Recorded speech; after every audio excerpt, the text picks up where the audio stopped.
Olá, amigo internauta, amigo do Rondônia ao Vivo. Estamos começando mais uma entrevista da nossa série de entrevistas do Rondônia ao Vivo com os candidatos à prefeitura aqui da capital. Hoje, segunda-feira, feriado, 12 de outubro, dia da criança e dia da padroeira do Brasil, Nossa Senhora Aparecida.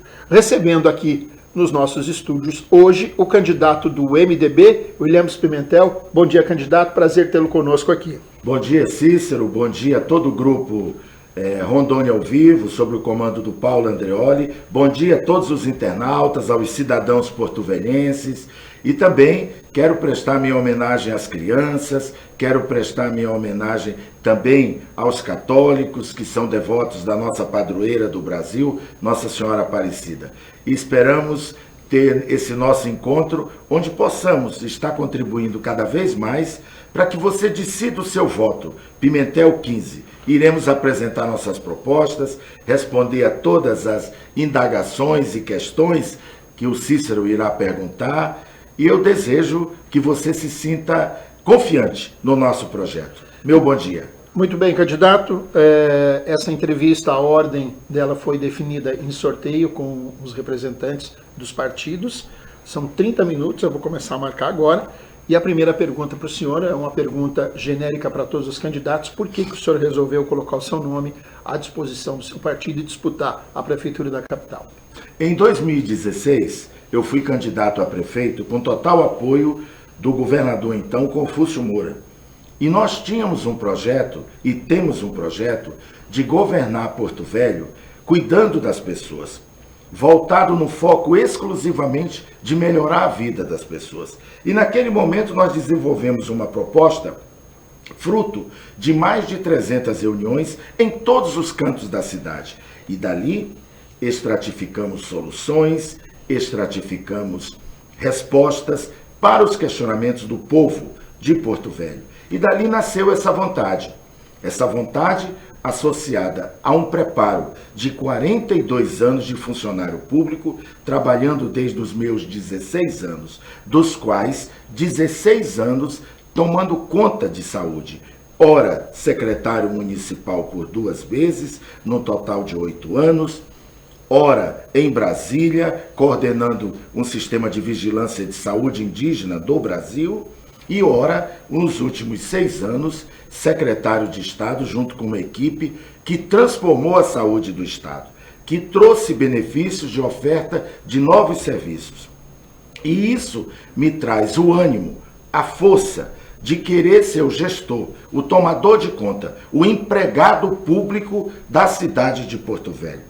Essa é a minha visão, é o meu desejo, é a minha vontade. E, acima de tudo, com responsabilidade, sem vaidade, porque ser prefeito de Porto Velho não é um troféu, não é uma comenda, não é uma medalha que se bota no peito de honra ao mérito. É trabalho, trabalho e trabalho. Candidato, a gente já começa a nossa conversa num tema que o senhor domina muito bem, entende muito bem, tem um expertise nessa área, que é a questão da saúde. Como o senhor já foi gestor por mais de uma oportunidade, eu lhe pergunto, a saúde de Porto Velho, no seu entendimento, na sua visão e o projeto que o senhor tem, o que ela diferencia em relação ao Estado? E o senhor, quando então, na condição de secretário de Estado, também enfrentou alguns aborrecimentos por conta de falta de medicamentos, enfim, algumas coisas burocráticas do serviço público que travam, às vezes, a aquisição de material, etc. No seu entendimento, a saúde da nossa capital hoje, como que está e o que difere do trabalho que o senhor desenvolveu agora recentemente no Estado? Primeiro, você tem que ter uma equipe que você lidere os processos. Um sistema de gerência de serviço público, ele depende muito do planejamento, depende muito de decisões colegiadas, sentar todos na mesma mesa e definir uma estratégia e todos seguirem, haver cobrança de data para os resultados serem aferidos e entregues à população. O sistema de saúde municipal é preciso reorganizar os postos de saúde próximo à casa do cidadão. E esses postos de saúde que existem e os que estão incompletos, com obras inacabadas, ou foram destruídos porque há 8 anos estavam prontos e não foram concluídos, funcionarem na capacidade máxima. O que é isso? Com medicamento, com o sistema dos programas de atenção à mulher grávida, o esquema de vacinação da criança até o 5º ano completo disponível, os métodos anticoncepcionais para as nossas jovens, os nossos jovens, olhar o acompanhamento da prevenção do câncer de colo de útero, que é o câncer que mais mata as mulheres. Olhar o acompanhamento do hipertenso e do diabético para prevenir o acidente vascular cerebral, prevenir as amputações de membro, prevenir o infarto agudo do miocárdio. E agora, nesse momento da pandemia, ter uma retaguarda assistencial do diagnóstico do Covid, acompanhar os primeiros sintomas, detectando, monitorar o agravamento e ter uma referência para a internação na rede estadual. Porque o sistema de saúde, ele tem o Ministério, que estabelece a política, a gerência, ele tem o Estado, que é a alta complexidade, e tem os municípios fazendo atenção básica e alguns procedimentos de média. O que é isso? Se o município funciona perfeitamente nisso tudo que eu falei, 80% dos problemas de saúde de uma população, de uma comunidade, são e podem serem resolvidos no município, na atenção básica. E aí 20% representa as emergências, que as UPAs que eu inaugurei, a UPA da Zona Leste, a UPA da Zona Sul, tem que funcionar na capacidade máxima, com 6 médicos, com serviço de nebulização, o laboratório 24 horas, a sala de estabilização para tirar o paciente da morte e levá-lo para um outro hospital de referência do Estado, leitos de internação até 24 horas para mulheres que eram separados, para homens e para as nossas crianças. Enfim, esse é um sistema que você pode melhorar muito na capital. E nós estamos inovando. Nós queremos ter a responsabilidade de criar um novo hospital em Porto Velho, de 100 leitos, para poder nós termos a nossa própria referência no próprio sistema municipal da capital, de quase 600 mil habitantes, que tem 331 mil eleitores, 33% da população do Estado está nessa capital. Essa capital que tanto serve ao Estado e à nação brasileira, como o caso das 2 hidrelétricas do Madeira, que contribuiu e contribui para a redução do déficit elétrico nacional em mais de 25%. Então, você percebe, a região sul e sudeste, a região produtiva, só está mantendo a economia da produção por causa da energia que nós contribuímos com os nossos mananciais naturais do nosso meio ambiente. Então essa é a questão principal. Porto Velho precisa ser respeitada, precisa ter uma liderança que possa a população ser melhor cuidada. Quando o senhor fala dessa estrutura física, e o senhor acabou de citar agora essa sua ideia, esse seu projeto de construir um novo hospital, eu lhe pergunto, são 2 perguntas. A primeira, o senhor acompanha isso? O senhor fiscaliza ou determina que alguém fiscaliza?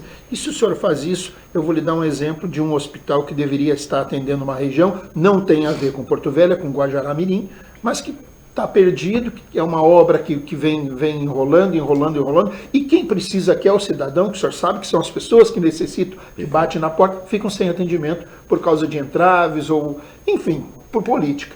Fiscalizo, eu não só fiscalizo, como eu vou para dentro da unidade, como eu vou ver detalhes para o funcionamento, como eu estabeleço a estratégia de funcionamento junto com a equipe. Eu sou um líder, eu sou um gestor, que eu tomo conta junto com eles. Se for preciso limpar o chão, se for preciso carregar os móveis, eu faço isso. O que aconteceu que o senhor não conseguiu entregar essa obra? Por causa de uma burocracia que transpôs a minha decisão, essa minha vontade. O Hospital de Guajará-Mirim, é um hospital que o agente financeiro é a Caixa. E quando eu assumi a secretaria, já existia um contrato em vigor com uma empresa licitada, contratada. Esse hospital, por ser a planilha de preço de 2011, a empresa vivia questionando alguns entraves de atualização de preço. A obra começou em 2013. Inclusive, essa obra chegou a ter decisões judiciais. Foi até para a justiça para poder. Como eu também não aceitei a paralisação do hospital de Ariquemes, um hospital regional para atender a população do Vale do Jamari, e eu estabeleci um pedido de uma multa, e a Procuradoria deu uma multa de 3 milhões à construtora de Ariquemes, que abandonou a obra porque mergulhou no preço. Às vezes, Cícero, as empresas, para ganhar licitação, mergulham no preço menor, para depois questionar uma diferença maior. E aí há um embate. Há um processo que você tem que respeitar a lei. Você tem que. E a engenharia é quem decide. O secretário, muitas das vezes, ele é o último a dar assinatura.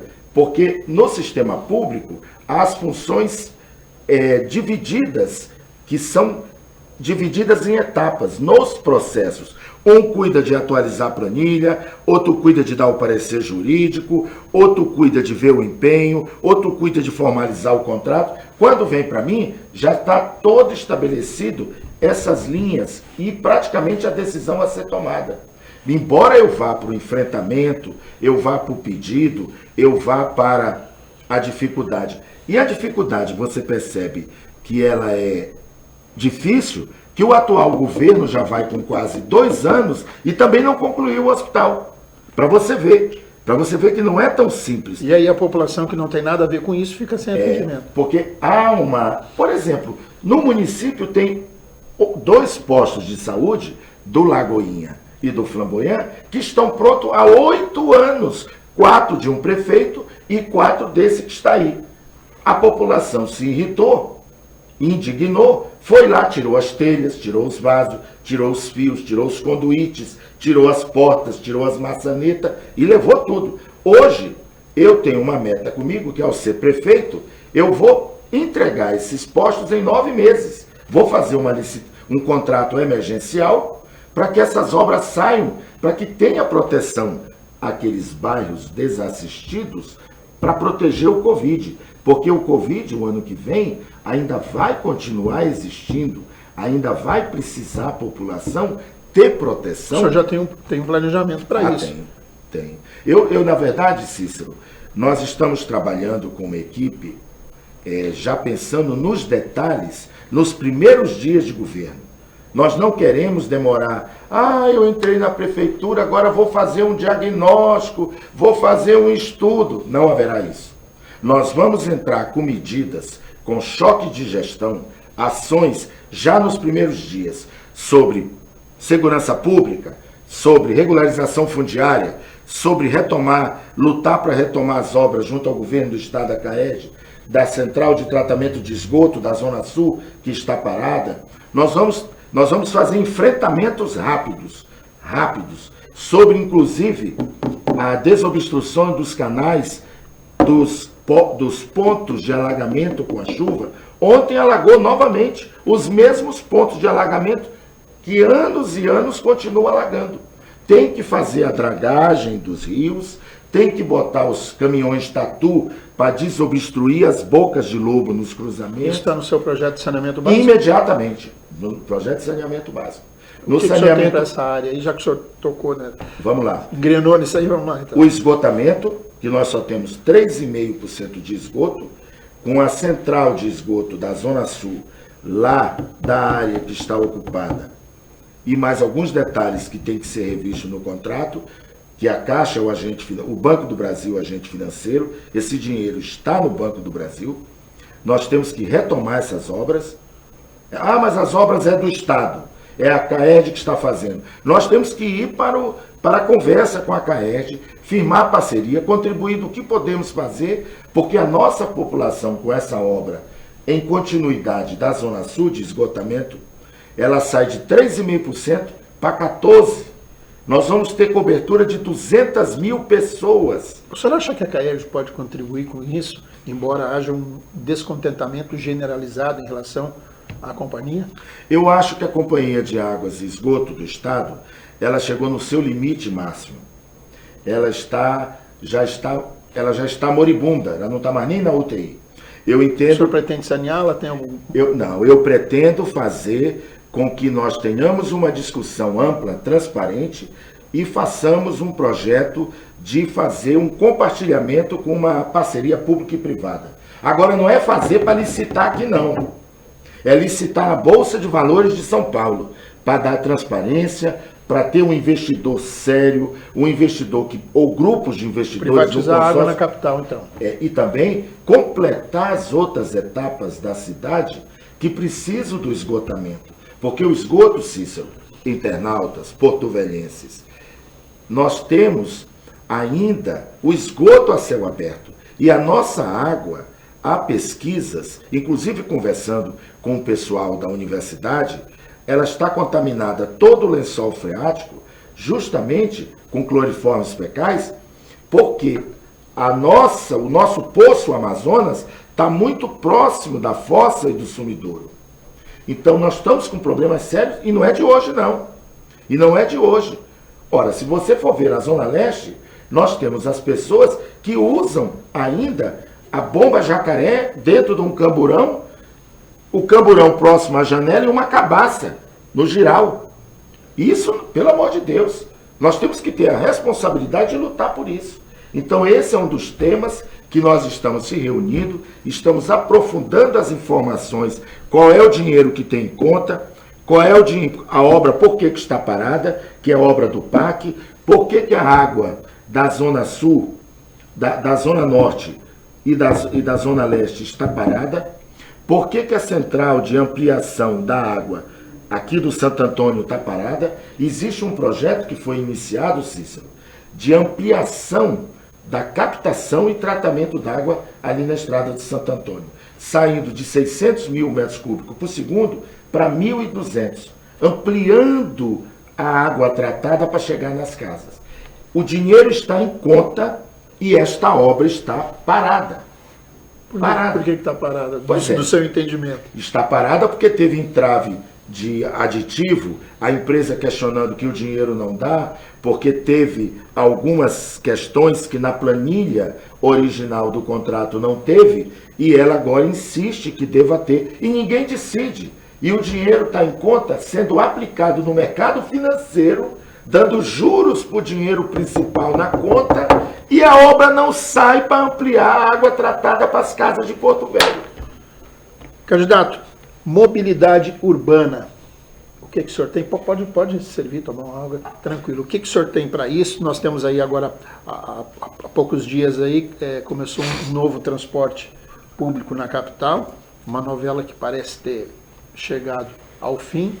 Como é que o senhor pretende administrar isso, sabendo que hoje a gente tem um grande número de pessoas informais, motoristas de aplicativo, que disputam, digamos assim, esse mercado junto com esse transporte oficial que ganhou a licitação? Cícero, essa tua pergunta, ela é maravilhosa, mas o meu caráter, a minha responsabilidade, eu tenho que ser transparente com vocês. O que aconteceu? Com aquela empresa emergencial de ônibus que tinha, que ela teve problemas de greve, que não pagava o cobrador, não pagava o motorista, e ela parou, o táxi compartilhado virou a solução naquele momento para o cidadão ir trabalhar com hora marcada, ir para a escola com hora marcada, ir para o seu evento com hora marcada. E ele esqueceu o ônibus. Ele pagava R$5, ia 4 dentro do táxi com ar-condicionado e chegava no seu local. Enquanto se discutia a licitação da empresa de ônibus que chegou. Você observa, que você que está me assistindo e o Cícero que está me vendo e me ouvindo, que os ônibus novos que entraram dia 2, no dia do aniversário da cidade, estão andando vazio? Sabe por que está andando vazio?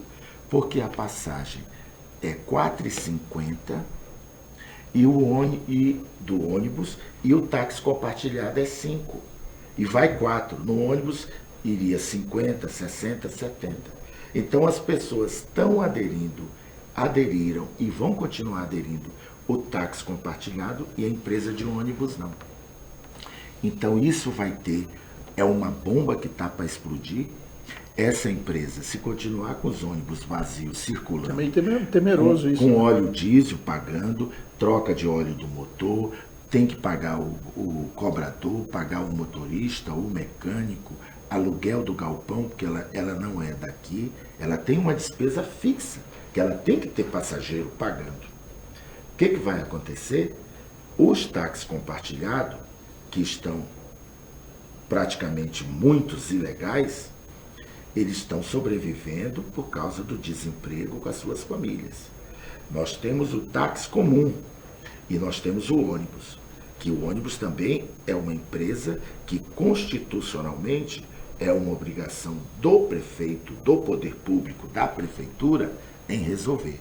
Qual vai ser a solução? Sentar todo mundo na mesma mesa e estabelecer um regramento. O que não pode é a cidade ter todo tipo de gente querendo fazer transporte com a necessidade que precisa, desordenadamente. O senhor acha que hoje, no seu entendimento, há uma concorrência desleal para a empresa que acabou de entrar? Não é desleal. Eu acho que há uma desorganização do sistema de transporte coletivo, desse item da mobilidade. Eu preciso que tem que ter uma harmonia. Uma harmonia. A empresa de ônibus, para ter competição, ela pode baixar o preço de R$ 4,50 para um outro valor, para poder ter uma adesão de mercado, de oferta e de procura, diante da sua planilha de custo? Eu não sei. O táxi compartilhado, nós podemos regulamentar para uma quantidade e estabelecer uma fiscalização. Quando o senhor fala em táxi compartilhado, o senhor está se referindo a motorista de aplicativo também, né? Não, o motorista de aplicativo, Cícero, nós também temos que fazer um estudo qualitativo para saber se o aplicativo ele tem um público que não atinge o táxi compartilhado e não um outro perfil de passageiro. Ele tem cartão de crédito, ele tem um poder aquisitivo melhorado, talvez ele não contraponha. E isso nós temos que ter uma discussão toda na mesa. Tem que colocar na mesa essa discussão.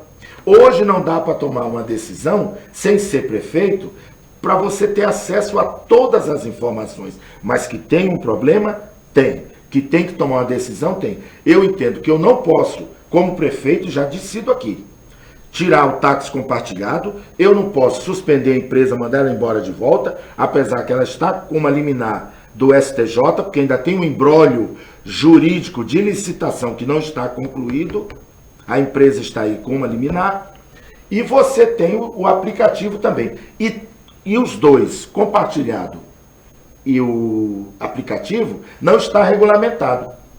Não está ordenado no município de Porto Velho. É por isso que tem essa desordem. E isso tem que ser organizado, olhando o aspecto social, olhando o aspecto do emprego, da subsistência da família, o facilitador e o meu cidadão porto-velhense ter a garantia de ir e vir. Isso que o senhor acaba de colocar, família, trabalhador, há um número enorme de informais na nossa capital. Com a pandemia, isso se agravou. E agora, como resolver a vida dessas pessoas que estão na informalidade, os camelôs, enfim, essas pessoas que vivem do pouquinho, vendendo ali na esquina a sua pipoca, o seu cachorro-quente, enfim. O senhor tem alguma coisa voltada para essas pessoas, nesse momento mais necessitadas, digamos assim? Um amplo programa de geração de emprego e renda. Primeiro, nós vamos estabelecer uma parceria com o Banco do Povo, criando um fundo, ampliando esse fundo, para poder fazer empréstimos de R$ 500 a R$ 5.000 nessa primeira linha de estudo que estamos fazendo, para você, trabalhador informal, você iniciar o seu processo, você ampliar o seu processo e você pagando o financiamento escalonado. Pagou 500, pega 1.000. Pagou 1.000, pega 2. Pagou 2, pega 5. E você ter o início do seu processo, da sua própria da sua própria alternativa de gerar renda para sua família. O cachorro quente, o churrasquinho, a costureira, às vezes até a pessoa quer R$1.000 para comprar uma máquina de lavar, para lavar roupa, para o vizinho, para os amigos, e ela não tem. E no tanque, ou então na época da minha mãe, que era no cepo, você tinha que bater no cepo, no giral ali, depois botar o anil na bacia de alumínio e quarar. Isso acabou, as pessoas têm que ter um pouco de condição melhor, de conforto para executar seu trabalho. E uma outra linha é dentro do esquadramento que eu vou fazer das subprefeituras, eu irei criar a subprefeitura da Zona Sul, da Zona Leste, da Zona Norte, região central, uma subprefeitura em Jaci, para poder atender aqueles distritos, e da Ponta do Abunã para os distritos da Ponta do Abunã, a população se sentirem brasileiros, rondonienses e porto-velhenses, que eles não se sentem nas conversas.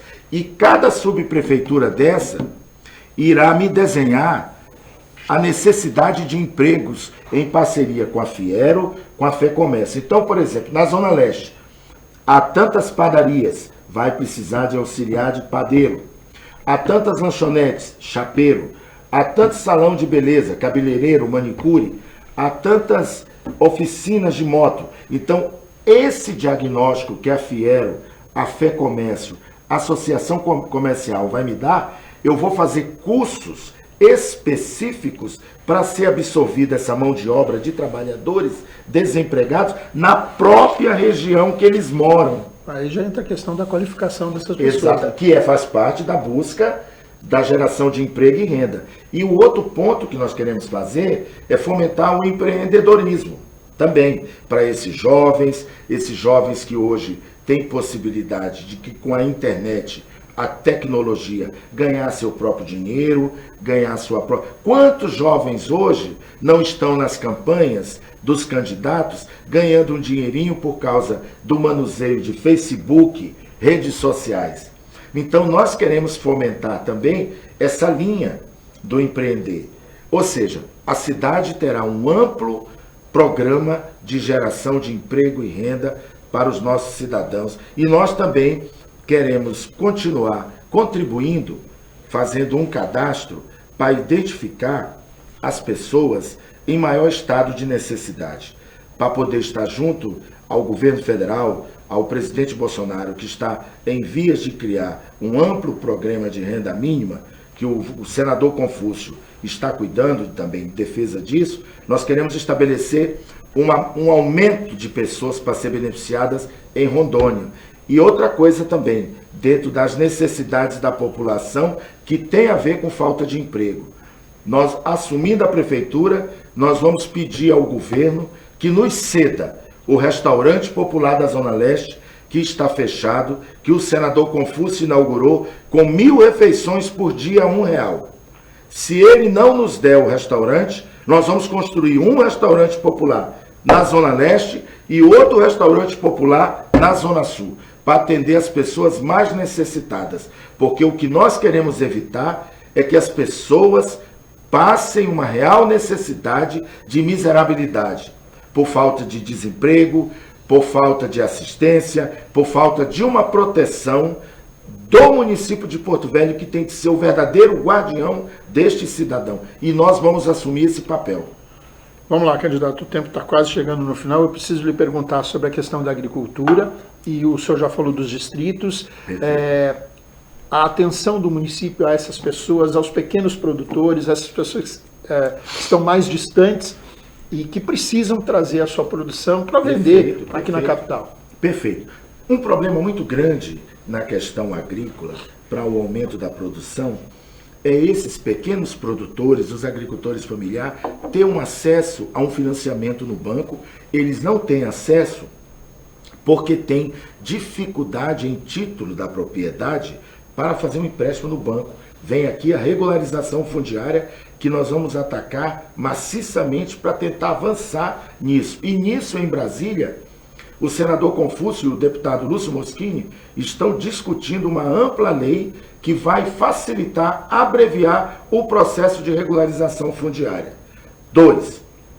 É preciso nós, do município, darmos um incentivo uma propulsão, uma ajuda para poder sanear a terra degradada, para aumentar o plantio. Nós temos que fortalecer a questão do calcário, uma parceria para esses pequenos agricultores com a entrega do calcário. 3. Nós temos que ter um fomento de técnicos agrícolas, engenheiros agrônomos, ensinando, capacitando esse pequeno produtor, esses agricultores, a aumentar a produção. E nós temos uma linha de fomento para que essa produção aumentada seja facilitada a compra, para que tenha prosperidade o agricultor. Eu fui ver uma plantação de café irrigado em Vista Alegre do Abunã, que está para sair no nosso vídeo, no nosso programa eleitoral, onde ele irrigou 5 hectares, mas ele tinha condição de irrigar 15, 20, e não fez porque tem dificuldade até de orientação.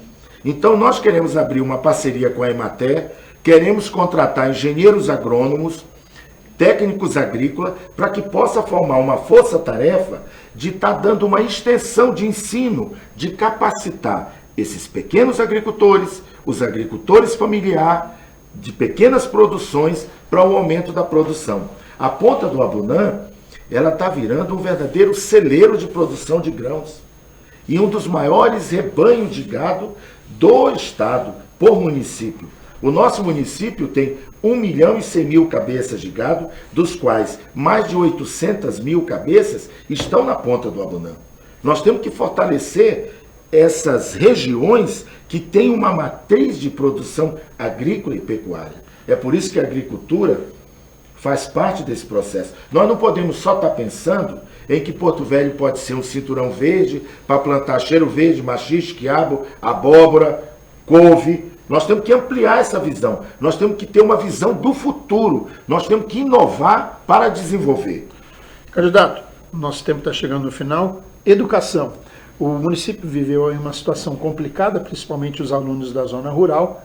O que o senhor tem aí para recuperar esses anos perdidos e fazer com que a educação engrene, enfim, possa atender a contento as crianças do município? Educação. Nós temos que dividir em 2 partes. Boa pergunta sua, Cis. Primeiro, da zona rural.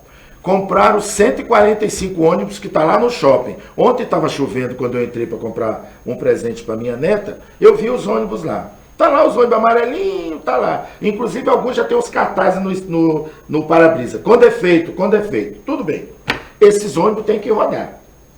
Aí nós vamos ter que definir. Vai contratar motorista pela prefeitura ou vamos contratar uma empresa para gerir esses motoristas e um monitor? Porque criança não pode ir sozinha dentro do ônibus sem o monitor tomando conta. Ela tem que estar com o cinto, ela tem que estar segurando, senão ela pode ter um freio, quebrar o dente, quebrar a cabeça, se machucar. Tem que ter alguém tomando conta das crianças. 2. Como será feito esta contratação da manutenção? Como que irá trocar óleo de 145 ônibus? Quando precisar trocar pneu de 145 ônibus? Veja, se a prefeitura demorou 4 anos para resolver o problema da compra do ônibus, com que burocracia nós temos que superar para ter eficiência para a aula não parar para trocar o ônibus? É um problema que nós vamos ter que enfrentar. O município não tem logística para isso, no seu entendimento? Não tem. O município só tem logística para isso, entregando a responsabilidade para uma empresa e colocando como fiscal desta execução deste contrato os pais, os professores, o diretor da escola, para supervisionar. O ônibus para funcionar. Porque comprar ônibus, você compra lá na garagem da indústria, da Marco Polo, da Mercedes. Agora, botar para funcionar diariamente para ter o ano letivo completo, é muita dificuldade com o embaraço que a prefeitura tem. O outro ponto é da zona urbana.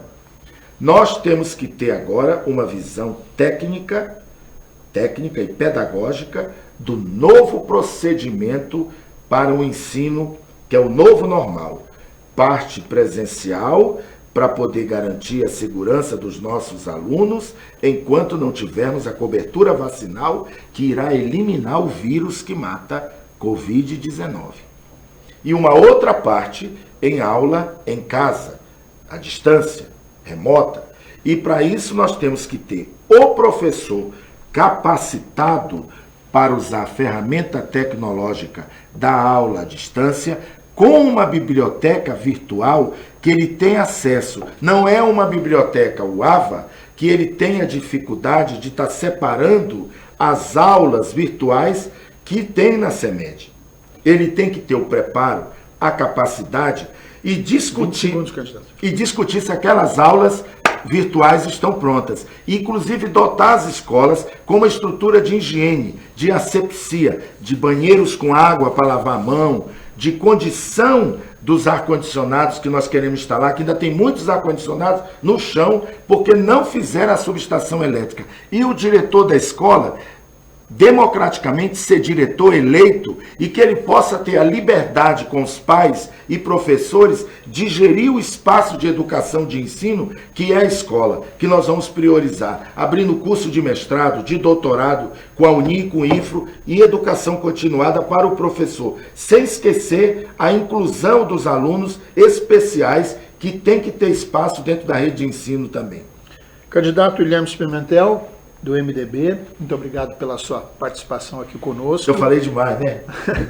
Não, mas faz parte, o senhor tem que explicar o seu plano de governo até como forma de que os nossos internautas, os nossos espectadores, a população de um modo geral, né, consiga avaliar, entender e conhecer as propostas de todos os candidatos. Aliás, essa é a finalidade desse trabalho do Rondônia ao Vivo, fazer com que o senhor e a senhora em casa possam analisar os candidatos que aqui estão conosco e, enfim, tirar o seu conceito aí de quem pode melhor gerir a cidade. Obrigado mais uma vez. O Rondônia ao Vivo deseja ao senhor uma boa caminhada nesse pleito. Muito obrigado, Cícero. Obrigado, Rondônia ao Vivo. E eu quero pedir o seu voto. Vejam a consistência das nossas propostas. Vejam que talvez eu não seja um político profissional, mas eu sou o político que quero ser do trabalho para o trabalho. E você é a minha essência de estar nesse projeto de candidatura. Eu, humildemente, peço uma oportunidade como filho de Porto Velho, 58 anos de idade, advogado, 42 anos de vida pública, 16 anos de saúde. Deixa eu ser o seu prefeito. Pimentel 15. Saúde é tudo. Para o senhor e para a senhora, muito obrigado, um bom dia, um bom feriado aí, obrigado por ter nos acompanhado. Amanhã, a entrevistada aqui conosco é a candidata Cristiane Lopes, do PP. Um abraço a todos, bom dia.